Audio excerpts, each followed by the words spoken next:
તો મિત્રો અત્યારે આપણે મસ્ત સુરેન્દ્રનગરની શાક માર્કેટમાં આવી ગયા છે જો અને આપણે છે ને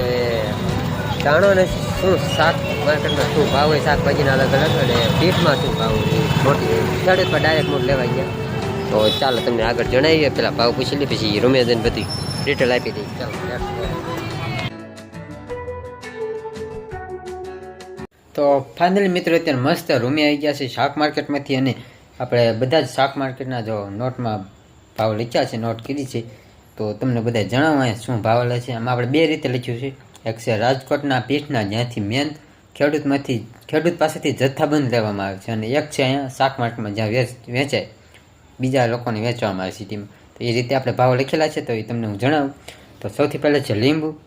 જે પીઠમાં 10 રૂપિયાના કિલો ગયા છે અને અહીંયા કણે 120 રૂપિયાના કિલો વેચાય છે પછી છે રીંગણા જે 12 રૂપિયાના કિલો પીઠમાં ગયેલા છે અને અહીંયા 120થી 130ના કિલો વેચાય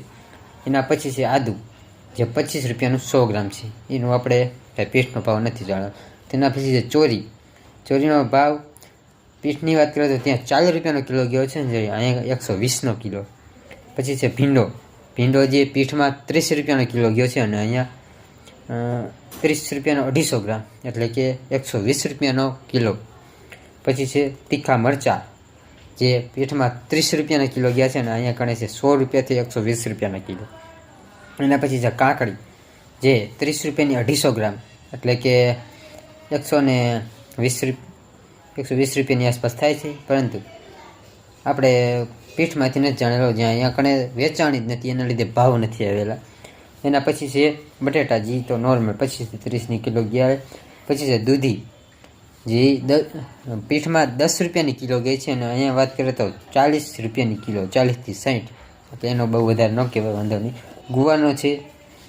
પીઠમાં 70 રૂપિયાનો કિલો ગયેલો છે અને અહીંયા વાત કરીએ તો 40 રૂપિયાનો 250 ગ્રામ એટલે 160થી 180 રૂપિયાની કિલો એની આસપાસ ગયેલો છે તેના પછી સફરજન ને એવું છે જ્યાં દાડમ 100 રૂપિયાના કિલો કેળા 40ના અને સફરજન 150થી 200 રૂપિયાના કિલો વેચાય છે એટલે તમે સમજી શકો કે જે ખેડૂત પાસે જથ્થાબંધ લેવાય ને ખેડૂત પાસેથી તેના કરતાં 7થી 8 ગણા ભાવમાં અહીંયા વેચવામાં આવે છે જેના લીધે ખેડૂતને ફાયદો નથી થતો પરંતુ સૌથી વધારે ફાયદો થાય ને તો અહીંયાના લોકો જે ડાયરેક્ટ પીઠમાંથી જથ્થાબંધ ખરીદે અને અહીંયા સિટીમાં વેચે તો આવો કંઈક છે ભાવ એટલે આપણે મેન ટાર્ગેટ હતો કે ખેડૂત પાસે આપણે વિડીયો પહોંચાડીએ અને ખેડૂતને ખબર પડે કે આ એનું વેચેલું બધું બકાલું અહીંયા શું ભાવમાં શું રેટમાં વેચાય છે તો બને તો વિડીયોને શેર